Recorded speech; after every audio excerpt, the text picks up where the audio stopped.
Mi nombre es Apolinar Figueroa Casas, soy doctor en ciencias, profesor de la Universidad del Cauca, director del Grupo de Estudios Ambientales de la Universidad del Cauca y director del doctorado en Ciencias Ambientales de la misma universidad. Doctorado compartido interinstitucionalmente con la Universidad del Valle y la Universidad Tecnológica de Pereira. La Universidad del Cauca, el CIAT, CENICAFE, la Universidad de Caldas, el Ministerio de Ambiente y Desarrollo Rural, el IDEAN, y el Ministerio de Agricultura y Desarrollo Rural, presentamos, y específicamente en cabeza de CIAT, Unicauca, CENICAFE y Unicaldas, presentamos un proyecto a CDKN, Agentes de Cooperación y de Financiación Inglesa, para que se pudiera estudiar la vulnerabilidad del sector agrícola en la zona alta de la cuenca del Cauca. Cuando hablamos de la zona alta de la cuenca del Cauca, pues la escogimos porque era un área estratégica que tenía presente una gran cantidad de estamentos, un buen número de centros de investigación, unas corporaciones autónomas muy activas, unos programas de formación avanzada importantes, y además estaban algunos de los gremios agrícolas más fuertes, el cafetero, el cañero, el hortofrutícola, que estaban en este sector. Bajo esta perspectiva, entonces, y viendo ese escenario, se presentó el proyecto CDKN, que denominamos Agricultura, Vulnerabilidad y Adaptación, Desarrollo Compatible con el Clima en el sector agrícola del Alto Cauca colombiano. Ese proyecto, su sigla, su acrónimo es ABA. Entonces, ese proyecto fue financiado por CDKN, como lo he dicho, y lo desarrollamos durante un periodo de un año y algunos meses más, donde fundamentalmente lo que intentamos crear fue una metodología que nos pudiera permitir acercarnos a conocer la vulnerabilidad del sector agrícola en la cuenca alta del Cauca. En este proyecto, que oficialmente se denominó Análisis Interinstitucional y Multisectorial de la Vulnerabilidad y la Adaptación al Cambio Climático para el Sector Agrícola en la Cuenca Alta del Cauca, impactando sobre políticas públicas, exactamente ese fue su nombre, entre octubre del 2011 y marzo del 2013. Prácticamente, pues, estábamos todavía procesando incluso en este momento la información de las publicaciones internacionales, pero fundamentalmente en cabeza del CIAT y de la Universidad del Cauca y CENICAFE y Unicaldas, pues arrancamos con este ejercicio donde queríamos fundamentalmente propiciar algunas condiciones técnicas y científicas que nos pudieran permitir conocer cuál era el proceso de adaptación, cuál era la permanencia de los encadenamientos productivos de más importancia en esta cuenca bajo algunos escenarios de cambio climático, y desarrollar una herramienta que nos permitiera conocer o hacer un análisis sobre vulnerabilidad en el sector, articulando el sector ambiental y el sector agropecuario. Por eso entonces, este proyecto prácticamente cubre 5 departamentos, 99 municipios, tiene una población aproximadamente de 7 millones de personas, y es quizás el corredor agrícola industrial más importante de Colombia, donde encontramos cultivos de café, caña de azúcar, maíz, plátano, frutales, cacao, frijol, yuca, etcétera, y que son de mucha importancia en el sector agrícola colombiano y de trascendencia no solo para la seguridad alimentaria, sino también para los sistemas de producción industrial. En este momento prácticamente nosotros centramos todo nuestro ejercicio en 5 cultivos principales. ¿Por qué? Tuvimos que escoger aquellos de los que más información teníamos, más disponibilidad de esa información se encontraba, donde podíamos finalmente los gremios facilitarnos con mucha propiedad y rapidez de esa información. Entonces fueron cacao, café, plátano, papa y caña de azúcar, ¿de acuerdo? O sea que nosotros centramos todo nuestro estudio de vulnerabilidad en estos 5 cultivos, y para ello pues se creó la metodología que puede ser aplicada para cualquier tipo de cultivo. Tuvimos entonces 3 puntos importantes para la construcción de esta metodología, como fue una recopilación de información secundaria, una generación de información primaria, de indicadores, de creación de unas bases de datos, una concertación y socialización en que participaron todos los actores. donde nosotros comenzábamos o teníamos la intención y tuvimos la intención con ellos de poder identificar los indicadores de vulnerabilidad y finalmente hacer todo el análisis de la vulnerabilidad y de las recomendaciones de política pública y sobre todo de todas aquellas lecciones aprendidas en el ejercicio que pudieran ser transferidas o reutilizadas en el proceso de consolidación de esta actividad en el sector de la cuenca del Cauca. Por tanto, pues en los términos, según McCarthy, utilizamos el concepto de vulnerabilidad que ustedes están viendo allí, pero fundamentalmente haciendo análisis en función de la exposición, la sensibilidad y la capacidad adaptativa. Y esta vulnerabilidad está determinada por diferentes dimensiones que fueron las que se definieron para el modelo: una dimensión biofísica, una dimensión económica productiva, político-institucional y socioeconómica, donde todas interactúan sobre el terreno y nos van a permitir acercarnos con más precisión a los factores de vulnerabilidad. En este caso, el área mínima de trabajo que tuvimos acceso y que la información nos permitió llegar fue al municipio, tanto como a los cultivos dentro de los municipios.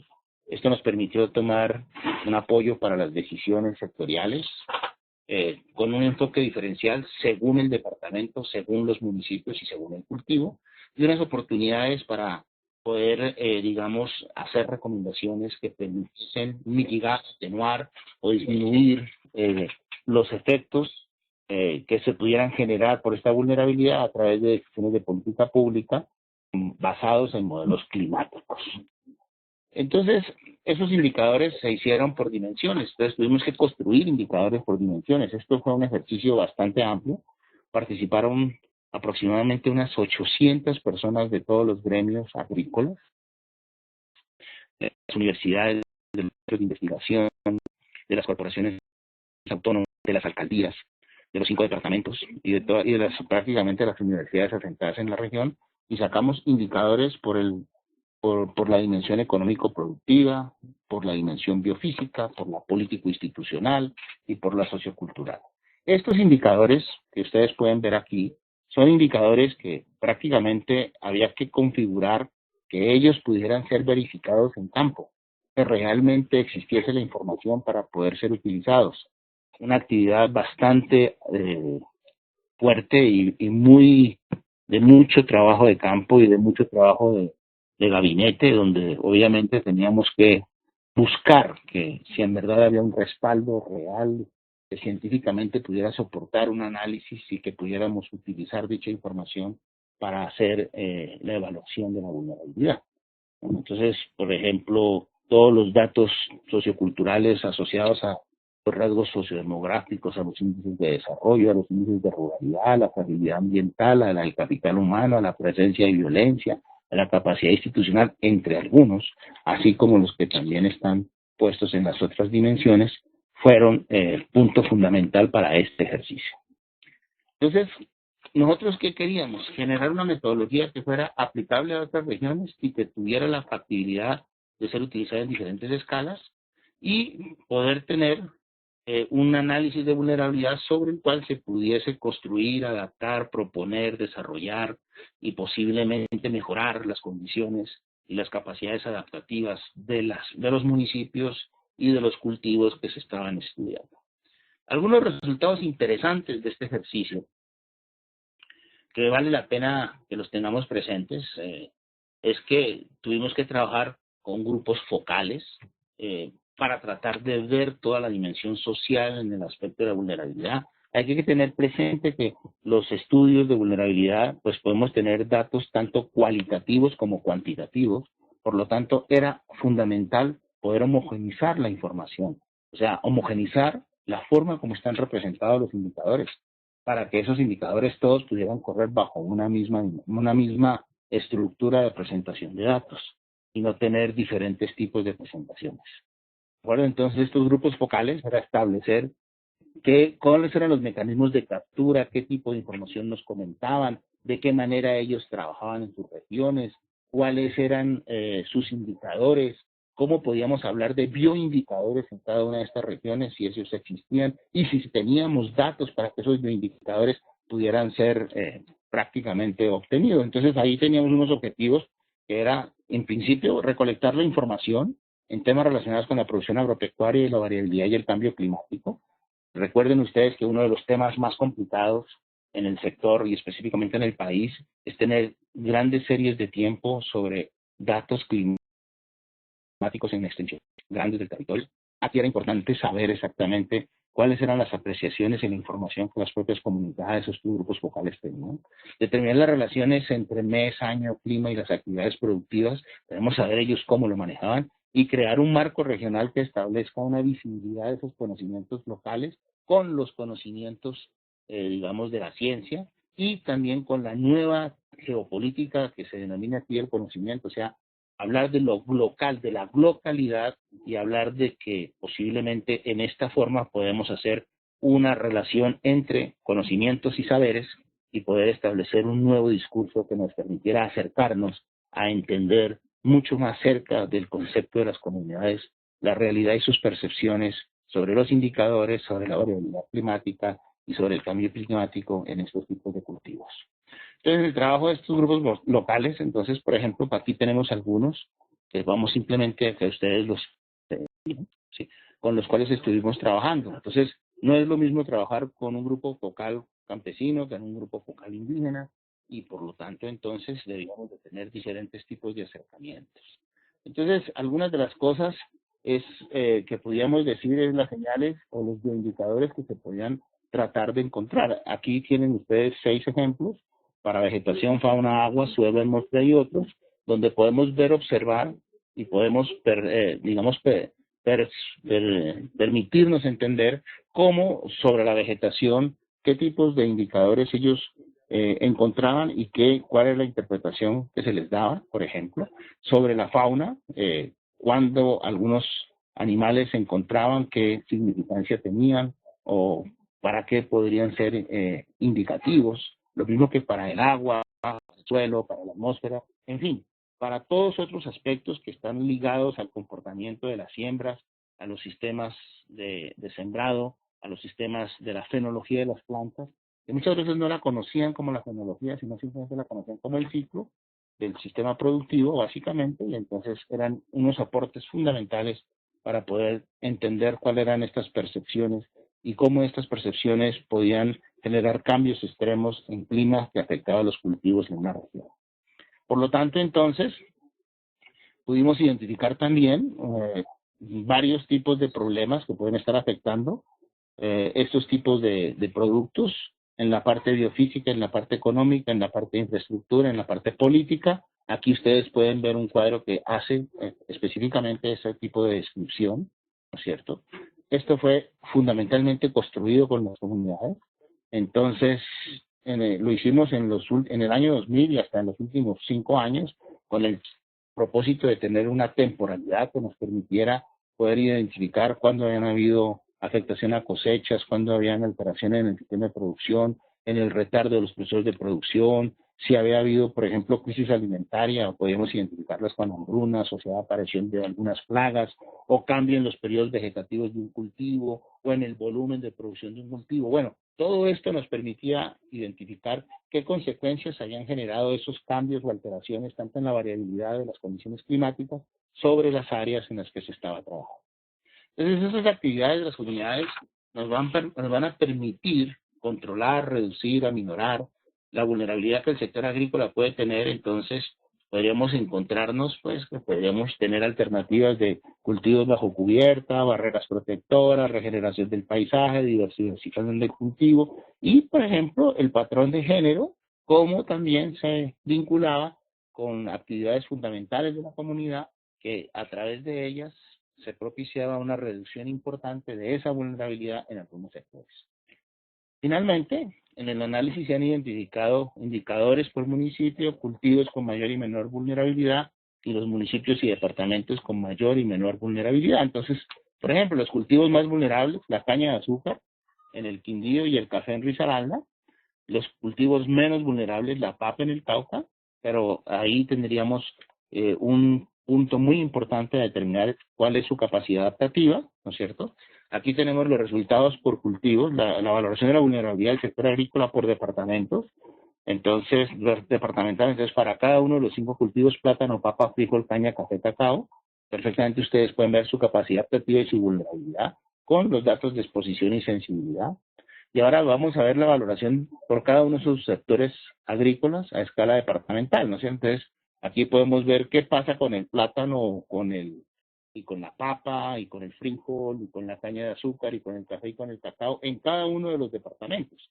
Entonces, plátano para todos los 5, papa igual, y aquí ustedes perfectamente pueden tener una percepción de cuáles eran los datos de vulnerabilidad y cuáles eran los valores más altos. Los que están en rojo, obviamente, son quizás los valores más importantes que están señalados en el gráfico y nos permiten tener una percepción de esa vulnerabilidad en algunos de estos sectores.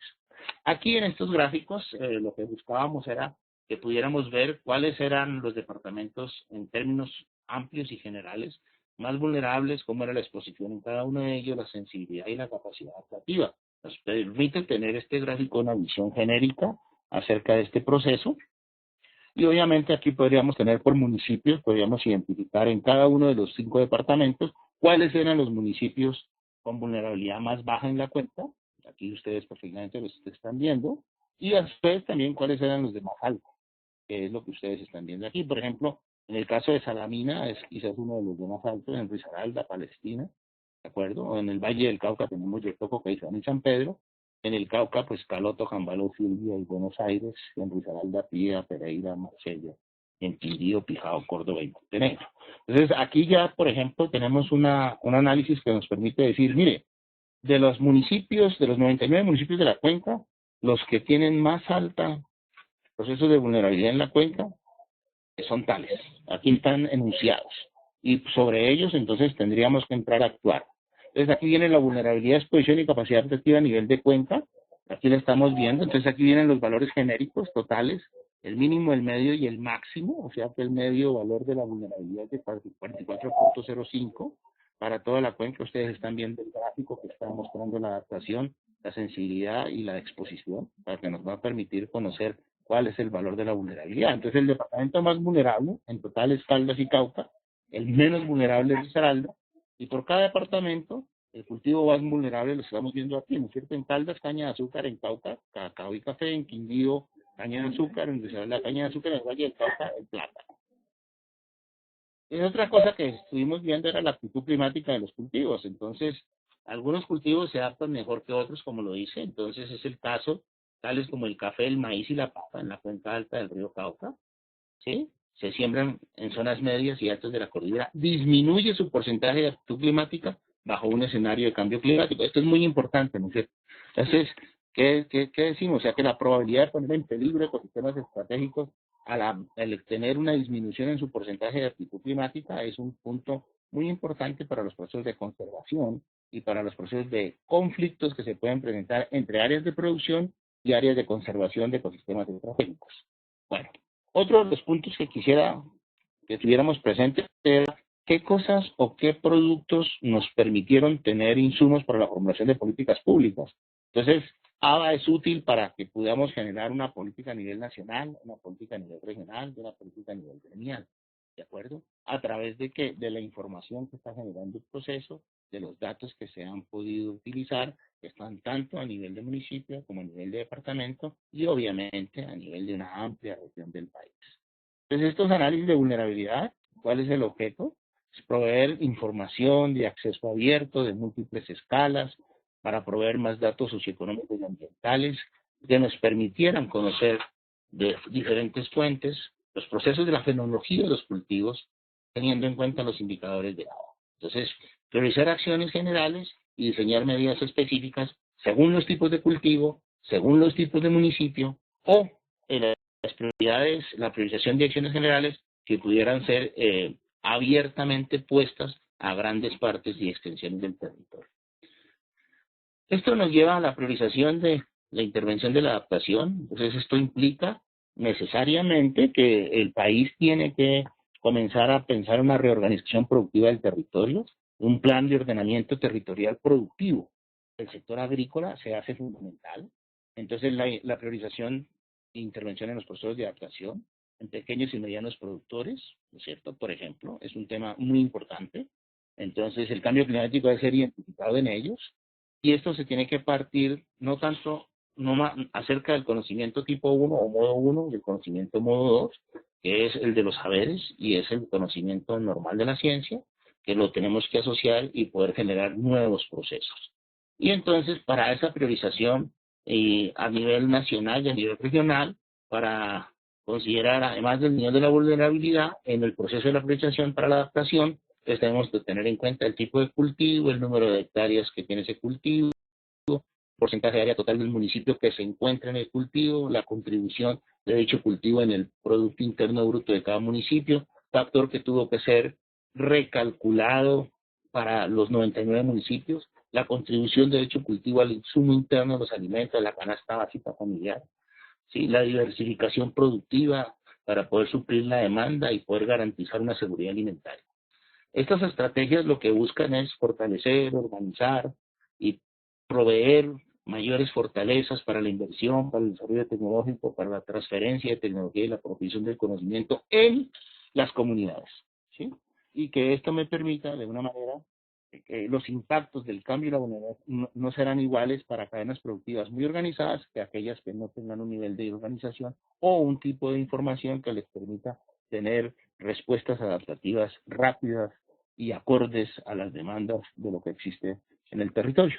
Entonces, aquí es importantísimo que tengamos un fortalecimiento del sector productivo, ¿sí? O sea, se necesita inversión, se necesita transferencia de tecnología, se necesita la generación de variedades resistentes, tolerantes, se necesita de herramientas de evaluación, se necesita de alertas tempranas en el sector agroclimático, se necesita de estaciones agroclimatológicas disponibles, se necesita de transmisión de datos en tiempo real, se necesita de generación de SMS o información que le llegue al productor o que le llegue a los gremios en tiempo muy cercano al real para poder enfrentar todos los riesgos de la producción. Y obviamente, todo esto enmarcado en que hay una presión por la ampliación de la frontera agrícola y que se necesita una zonificación agroambiental de la cuenca. ¿Para qué? Para que se identifiquen las zonas de mayor aptitud para la producción agrícola y las zonas que debemos mantener como parte de protección ambiental como fundamentos estructurantes de un desarrollo sostenible de la agricultura, no solamente para la cuenca del Cauca, que es donde se hace este ejercicio, sino para todas las áreas donde este proceso pueda ser, digamos, desarrollado o implementado. Aquí tenemos un ejemplo de planificación y zonificación agroambiental. Tenemos pues, dos ejemplos, el Parque Nacional Natural de Munchique, el Parque Nacional Natural Farallones de Cali, donde podemos ver dentro de la cuenca, ellos están localizados y tienen puntos de intervisitación que nos permiten ver pues que puede haber una ampliación de la frontera agrícola hacia las zonas de conservación y obviamente esto implicaría una reorganización y ordenamiento de estos territorios y de estas áreas protegidas como parte fundamental de un desarrollo sostenible, ¿no es cierto? Entonces esta planificación hace que sea compatible todos estos procesos. Es importante articular los procesos de adaptación del sector agropecuario, planificación del desarrollo, estrategias sectoriales y territoriales y un plan nacional de adaptación al cambio climático, que es lo que el gobierno ha venido o ha intentado desarrollar, y nuestro pequeño aporte es a través de esta metodología decir dónde podríamos tener los mayores niveles de vulnerabilidad o los mayores procesos, ¿no es cierto? ¿Y esto a qué nos va a llevar? Esto nos va a llevar a que tengamos una producción agrícola competitiva, ¿sí? Y finalmente que podamos tener menos pérdidas, que podamos tener más oportunidades y por lo tanto más beneficios para los agricultores. Este es entonces una idea muy rápida de todo, con algunos resultados que hemos hecho dentro del proyecto, donde la participación social, la participación de los grupos focales, la recolección de información, la creación de indicadores y la participación de las comunidades ha sido fundamental y sobre todo la creación de un discurso que ponga en una conversación, en un diálogo entre los saberes y el conocimiento para poder acercarnos a una interpretación más real, con una percepción mucho más clara sobre la problemática del cambio y la variabilidad climática en la cuenca alta del Cauca. Muchas gracias.